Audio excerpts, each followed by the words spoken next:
মাছ দোয়া করবে, পিপিলিকা দোয়া করবে। হাত্তান নামলাতু ফি দুগুরিহা, গর্তের পিপিলিকা দোয়া করবে। এই দোয়া এমনি করে না, কারণ যারা কোরআন প্রেমী, মানুষের উপরে জুলুম তো দূরে থাক, পিঁপড়ার উপরে পর্যন্ত তারা জুলুম করে না, ঠিক কিনা বলে? আর যারা জালেম, তারা পিঁপড়া তো ভালো। এদেশের বিখ্যাত আলেম মুফাসসিরে কোরআনদেরকে তারা ছেড়ে দেয় নাই, দিনের পর দিন তারা জেলে রেখেছে, ঠিক কিনা বলে? এই দুই গ্রুপের ভিতরে পার্থক্য আছে না নাই? এক গ্রুপ হচ্ছে মাইরমুখী, আর আরেক গ্রুপের আগ্রহ হচ্ছে দিন প্রতিষ্ঠা করা। দুইটা কোনোদিন সমান হতে পারে না। এখন আপনারা কোন দিক চিন্তা করছেন একটু চিন্তা করেন। এই মাহফিলে যারা আমরা বসলাম, যেই আয়াতে কারিমা তেলাওয়াত করেছি, শানে নুজুল শুনেন। আল্লাহ নবী, বিশ্ব নবীর 70 জন সাহাবী উহুদের প্রান্তে যখন শহীদ হয়ে গেছে, নবীজির মনটা বড় দুর্বল হয়ে গেছে। আল্লাহ নবীর নিজের কপাল বেয়ে বেয়ে রক্তগুলা পড়েছে। ফাতেমা রাদিয়াল্লাহু তাআলা আনহা নবীজির রক্ত বন্ধ করার জন্য অনেক চেষ্টা করেছে। এত পরিমাণ রক্তক্ষরণ হচ্ছিল, রক্ত বন্ধ হচ্ছে না। ফাতেমা রাদিয়াল্লাহু তাআলা আনহা চাটাই পুরানি বাবার কপালের মধ্যে লাগিয়ে দিয়েছে। কালো কালো ছাইগুলা যখন লাগিয়ে দিয়েছে, আল্লাহর নবীর রক্ত পড়া বন্ধ হয়ে গেছে। নবীজি একটু আরাম পেয়েছে।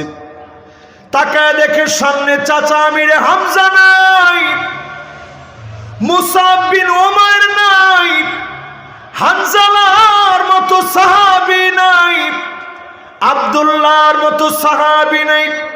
যে আব্দুল্লাহ এমন সাহাবী ছিলেন, আল্লাহ পাক নিজে ডাক দিয়ে বলে, আব্দুল্লাহ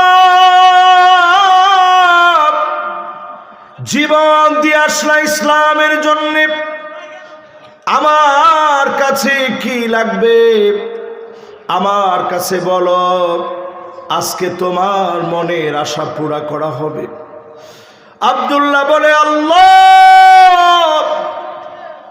অন্য কিছু আমি চাই না, এই জীবন তো দিয়েছেন একটা, 1000টা জীবন আপনি দেন, 1000 বার আপনি পাঠায় দেন, বারবার উহুদের প্রান্তে যাব, 1000 বার শহীদ হব, 1000 বার ফিরে আসব, 1000 বার শাহাদাতের তামান্না হৃদয় মন সিক্ত করব। আল্লাহ পাক জানায় দিলেন, আব্দুল্লাহ একবার চলে আসলে আর যাওয়া যায় না, তুমি আমার কাছে বড় দামি।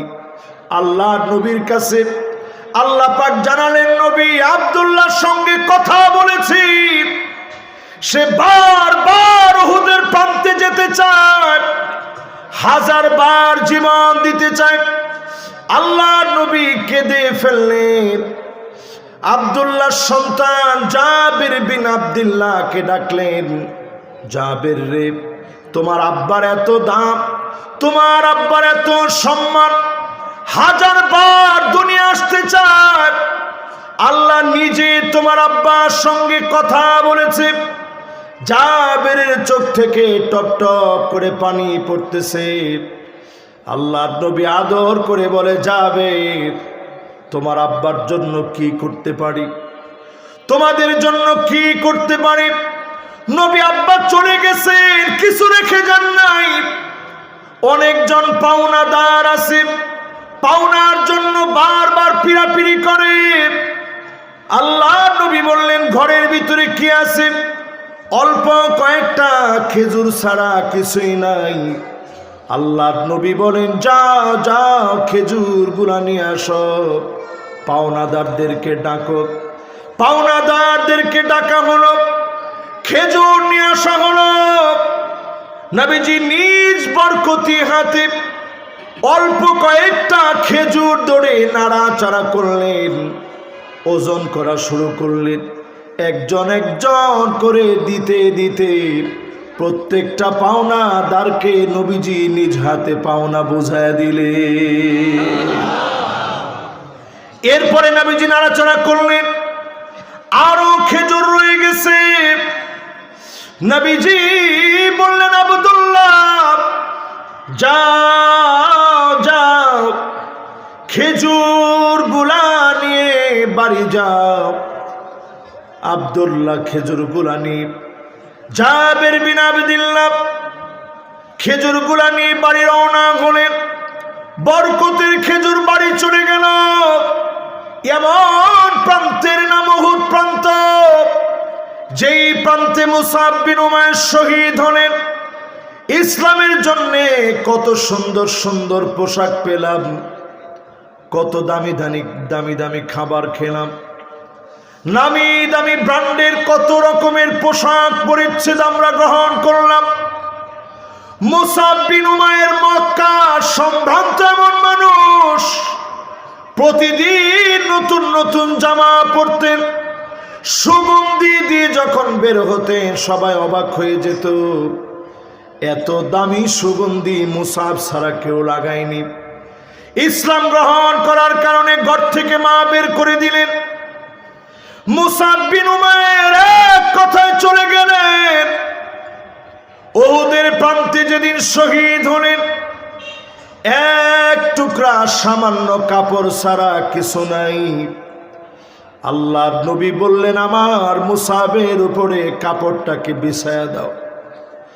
বিছায়া দেওয়ার পরে মাথা ডাকলে পা বের হয়ে যায়, পা ডাকলে মাথা বের হয়ে যায়। আল্লাহর নবী বললেন, আমার মুসাবের মাথাটা ডেকে দাও, পাটাকে ইদখির নামক গাছ দিয়ে ঢেকে দাও। ইসলাম নামক এই বটবৃক্ষের জন্য এক টুকরা কাপড় নিয়ে যেতে পারে নাই। বিনা কাপড়ে দুনিয়া থেকে এক টুকরা সামান্য কাপড়, মাথা ডাকলে পা বের হয়ে যায়, পা ডাকলে মাথা বের হয়ে যায়। এমন ছোট কাপড় নিয়ে কবরে গিয়েছে। এই সেই উহুদের প্রান্তে নবীজির মনটা দুর্বল হয়ে গেছে। আল্লাহ জানায় দিলেন, নবী ওয়ালা তাহিনু ওয়ালা তাহজানু ওয়া আনতুমুল আ'লাউনা ইন কুনতুম মুমিনিন। মন খারাপ করার কোনো কারণ নাই, দুশ্চিন্তার কোনো কারণ নাই, ভেঙে পড়ার কোনো কারণ নাই। অবিসম্ভাবী বিজয়, নিশ্চিত বিজয়, আগামীর বিজয় যিনি মুসলমানদেরকে অবশ্যই দিবেন তিনি কে? আপনারা কি আমার সাথে আছেন না গেছেন? সবার মন ঠিক আছে? আমরা অলরেডি এখন খবর পেয়েছি বিলাদুশ শাম, সিরিয়ার বিজয় বিপ্লবের কথা। জোরে করে আল্লাহু আকবার। সিরিয়া কত বছর মার খেয়েছে আপনি জানেন? 12টা বছর ধরে সিরিয়া মার খাচ্ছে। কত বছর? আল্লাহর নবী বললেন, সিরিয়া 12 বছর মার খাবে। ফুরাতের ভিতর থেকে স্বর্ণের খনি উঠবে। ফুরাত অলরেডি শুকায় যাচ্ছে। বর্তমান বিশেষজ্ঞরা হতবাক হয়ে গেছে। বর্তমান বিজ্ঞানীরা বলছে আগামী দিনে সূর্য পশ্চিম দিকে উঠবে। তার মানে বোঝা যাচ্ছে এটা কিয়ামতের বড় আলামত। ছোট আলামতের পরে 10টা বড় আলামত আসবে। ছোট ছোট আলামত গুলা সব চোখের সামনে চলে আসছে। সিরিয়া আজকে যে বিজয় অর্জন করল, আসাদের মতো এমন পাপিষ্ঠ, বাশার আসাদের মতো এমন নরপিশাচ, জাইদিয়া শিয়া যে মুসলমানদের কালেমা পরিবর্তন করতে চেয়েছে, আবু বকরকে গালি দিয়েছে, ওমরকে গালি দিয়েছে, 53 বছর ধরে মুসলমানদেরকে জুলুম চালিয়েছে, ওই জালেম স্বৈরাচারীদেরকে বাংলাদেশের মতো করে যিনি হটায় দিয়েছেন তিনি কি? একরকম ভাবে দুইটা একরকমই পালাইছে। ঠিক আমাদের দেশ থেকে স্বৈরাচারিণী যেইভাবে পালিয়েছে, বাশার আসাদও একই কায়দায় পালিয়ে গিয়েছে। ঠিক কিনা বলে? আল্লাহ নতুন একটা বার্তা দিয়ে দিয়েছে পৃথিবীতে, সব জালেমের পতন ঘনায় আসতেছে। জোরে করে আল্লাহু আকবার। আমার কথা কি আপনারা বুঝতেছেন? সবাই বুঝতেছেন? এবার আমার দিকে একটু তাকান মনোযোগ সহকারে। এই যে পৃথিবীর ভিতরে যে অবস্থা, যে কন্ডিশন চলছে, আমি যদি একটা একটা করে আপনাদেরকে বলি আপনাদের জন্য সহজ হবে। বলবো? সবার মনোযোগ আছে? যুবকরা তোমরা কি কর শুনবা? আগামীর পৃথিবীতে মুসলমানদেরকে ডাকতেছে জিহাদ ফি সাবিলিল্লাহ। সবাই ভয় পেয়ে গেছে। যুদ্ধ টুদ্ধ নামে জিহাদ। জোরে কোন কি? কিন্তু যদি এই সরকারের পতন না হতো, জিহাদ এইরকম বলার পরেই এনায়েতপুর থানায় একটু বলতো হুজুর চা খাইতে আইসেন। কি শুরুটা করছেন আপনি? কিসের জিহাদ? জিহাদ ছিল, আছে, থাকবে। জিহাদ আর যুদ্ধের ভিতরে পার্থক্য কি? যুদ্ধ শুধুমাত্র বিজয়ের জন্য মানুষ করে, আর জিহাদ করে শহীদি তামান্না সামনে নিয়ে নিজে একা মরে না, 200, 300, 500, 1000 মেরে তারপরে মরে। ঠিক কিনা বলে? এজন্য মুসলমানের কোনো চিন্তা নেই। মুসলমান কখনো মন ভাঙে না, মুসলমান কোনোদিন হিম্মত হারায় না। মুসলমান দিনের পরে দিনে প্রাণ দিবে, শহীদ হবে, ফাঁসির মঞ্চে যাবে, কালেমার পতাকা উড্ডীন করে উড়াবে।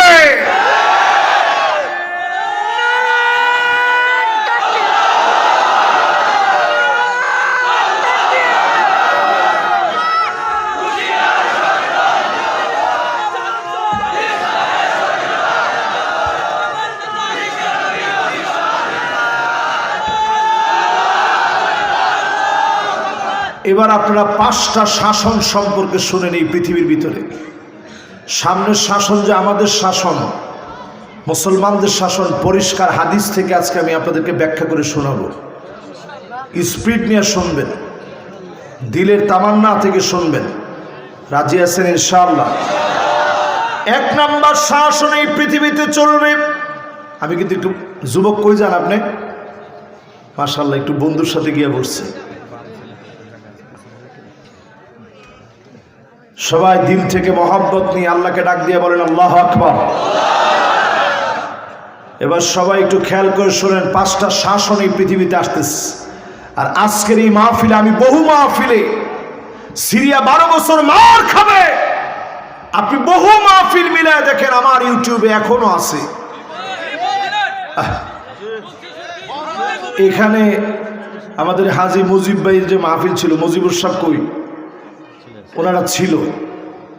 ওনাদের মাহফিলের ভিতরে মুজিবুর ভাই, রমজান ভাই, ওনাদের মাহফিলের ভিতরে বলছি সিরিয়া 12 বছর মার খাবে, এরপরে সিরিয়ার বিজয় শুরু হবে। জোরে করে আল্লাহু আকবার। সব একটা একটা করে মিলতেছে। কোথায় বলছিলাম? এই যে গোবিনাথপুর, মানে এই মুজিব ভাইদের এখানে। এবং আরেকটা মাহফিলে বলছিলাম যে ঠান্ডা একটা মহামারী আসবে, এটাও প্রায় মনে হয় 5-7 বছর আগে এখানে মাহফিলে বলছি। তখন এটাও গোবিনাথপুরে। আচ্ছা, 2021 সাল গোবিনাথপুরে তখন আলোচনার ভিতরে এটা বলছি। আবার করোনার আগেও। এগুলো সব হাদিসের কথা, এগুলো তো আমার কথা না। হাদিসের কথা রাসূল যেভাবে বলছে এইভাবেই পৃথিবীতে আসবে। ঠিক কিনা বলে? আল্লাহ নবী 1450 বছর আগে জানায় দিলেন, তাকুনুন নবুওয়াতু ফীকুম মা শা আল্লাহ তাকুন। এই জমিনের ভিতরে একটা সময় থাকবে, নবুয়তের সময় আল্লাহ পাক যাদেরকে নবী বানাবেন এই সিলেকশন দুনিয়ার কাউকে আল্লাহ দেন নাই, নিজের হাতে রেখে দিয়েছেন। জোরে কোন আল্লাহু আকবার। নবীরা পৃথিবীতে আসবে, নবী না পাঠায় আল্লাহ কাউকে মারেন না। হাত্তা নাবআসা রাসূলা, আল্লাহ পাক আগে নবী পাঠান, নবী দাওয়াত দেন লাইলা ওয়া নাহারা। 950 বছর দাওয়াত দিয়েছেন নূহ আলাইহিস সালাম, দিন রাত দাওয়াত দিয়েছেন। মানুষ গলার ভিতরে দড়ি লাগায় টেনেছে, সহ্য করতে পারে নাই।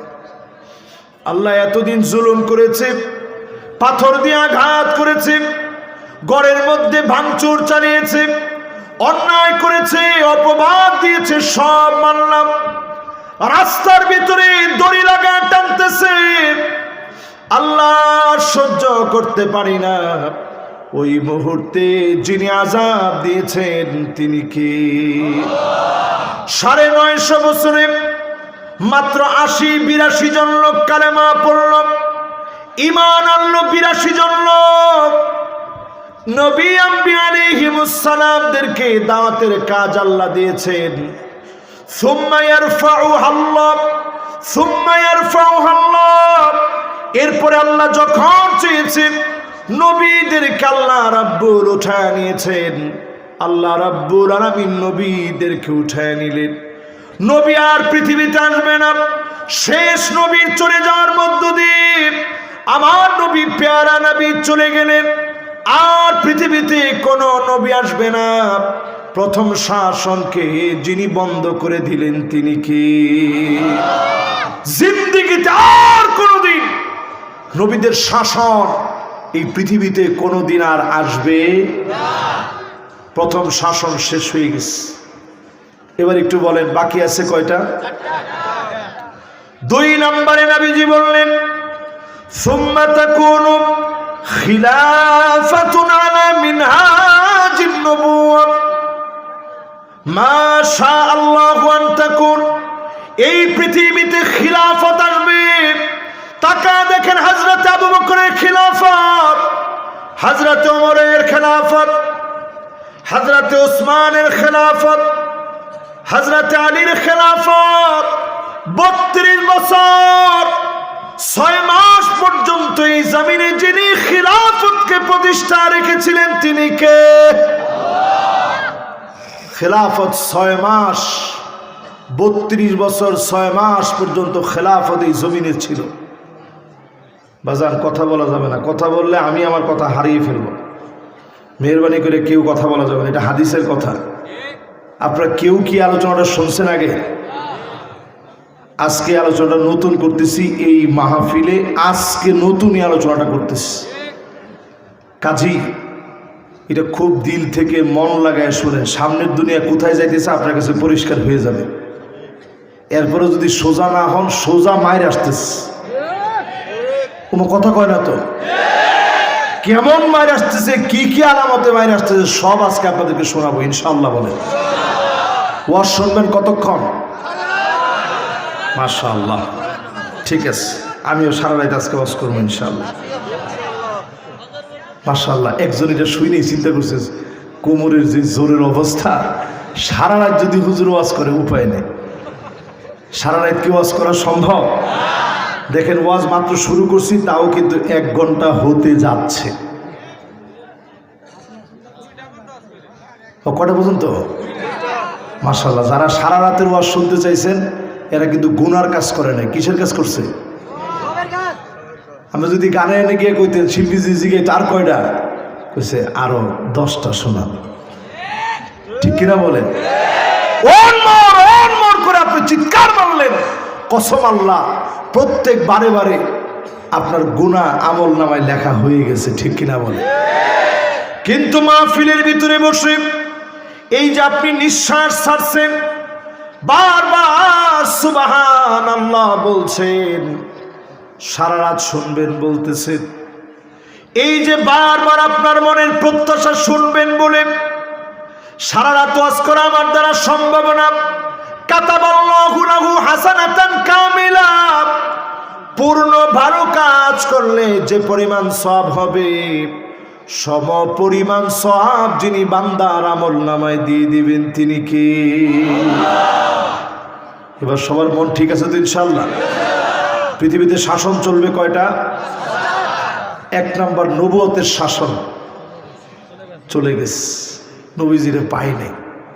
বড় হতবাগা, জীবনে কোনোদিন নবীরে দেখি নাই, একটা নজরও নবীরে দেখতে পারলাম না। দেশের দিক থেকে অনেক দূর এক দেশে আসছি, সবাই মদিনাতে যাওয়ারও সুযোগ, মনের তামান্না থাকলেও সবাই মদিনায় যেতে পারে না, অনেক টাকা লাগে। হজ করার ইচ্ছা থাকলেও মনে সবাই তো যেতে পারে না, অনেক দূর, অনেক টাকারও ব্যাপার। এমন উম্মত আমরা হয়েছি, নবীরে কোনোদিন দেখি নাই। নবীজি আমাদেরকে বড় আদর করতেন, নবীজি আমাদেরকে বড় আদর করতেন। নবী সাল্লাল্লাহু আলাইহি সাল্লামের সাথ করেন হাদিসের ভিতরে, আল্লাহর হাবিব বলেন ওয়াদিতু লাউ রাআইনা ইখওয়ানানা, আমি নবীর মনে চাই এক নজর যদি আমার ভাইগুলাকে দেখতে পেতাম। সাহাবায়ে কেরাম বলে ওগো নবী, আমরা কি আপনার ভাই না? আল্লাহর নবী বলেন না, তোমরা আমার ভাই না, বাল আনতুম আসহাবী, তোমরা তো আমার সাহাবী। ভাই হবে তারা মান নামা নবী ওয়া লাম ইয়ারানি,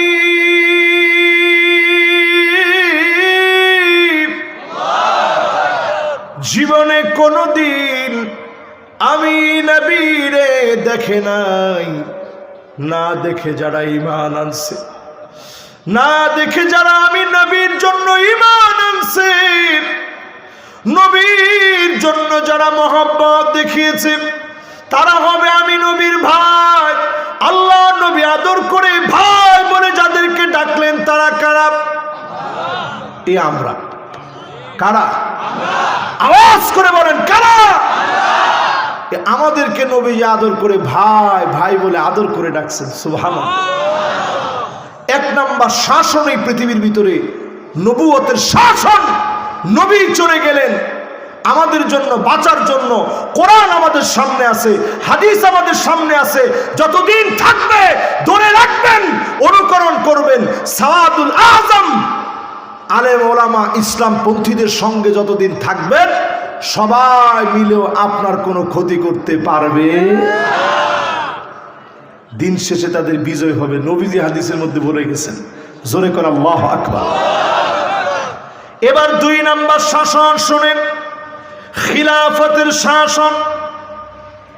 32 বছর 6 মাস এই জমিনে খিলাফত চলছে। জোরে করে আল্লাহু আকবার। এবার আবার বলেন তো, 32 বছর কয় মাস?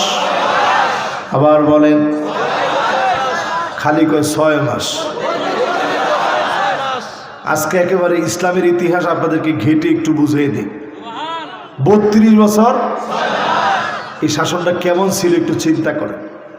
হযরতে আবু বকর চলে যেতেন, কার ঘরে খাবার নাই, কার ঘরে কেউ অসুস্থ আছে দেখার জন্য চলে যেতেন। হযরতে ওমর একদিন পিছু নিলেন, আজকে দেখবো আবু বকর কোন জায়গায় যায়, কার ঘরে যায়। গাছের পিছনে লুকায় পড়লেন। আবু বকরের কাঁধের ভিতরে বস্তা, নিজে বস্তা নিছেন খলিফা। জোরে করে আল্লাহু আকবার। হঠাৎ করে দেখে বস্তা নিয়ে অপরিচিত একটা ঘরের ভিতরে আবু বকর ঢুকে গেছে। জোরে করে আল্লাহু আকবার। হযরত ওমর দাঁড়ায় রয়েছে যে কই গেছে, কার কাছে গেছে, আজকে খোঁজ খবর লাগায় সব বের করতে হবে। গাছের পিছনে লুকায় আছে। খানিকটা সময় পরে হযরতে আবু বকর বের হয়ে আসলেন। হযরত ওমর লুকায় পড়লেন। আবু বকর যখন চলে গেলেন, হযরত ওমর আর দেরি করে নাই, দরজার সামনে গেলেন, দরজার ভিতরে নক করলেন। দরজা খুলো। বৃদ্ধা অন্ধ একজন মহিলা, একদিকে বৃদ্ধা অন্যদিকে অন্ধ, কাজকর্ম করতে পারে না, অক্ষম একজন মহিলা দরজা খুলেছে। হযরত ওমর দেখে বলে, ও বৃদ্ধা মা, একটু আগে যিনি আসছিল তুমি কি তারে চেনো? বৃদ্ধা মহিলা বলল, না, তারে আমি চিনি না। তিনি বড় ভালো মানুষ, আমার জন্য খাবার নিয়ে আসে, মাঝে মাঝে সে ঘরের কাজ কর্মগুলা করে দিয়ে যায়, আমার কাজ করার মতো কেউ নাই। হযরত ওমর আর দেরি করতে পারে নাই, আকাশের দিকে মাথাটা উঠায় চোখের পানি ছেড়ে দিয়ে আল্লাহকে ডাকে আর বলে, আল্লাহ,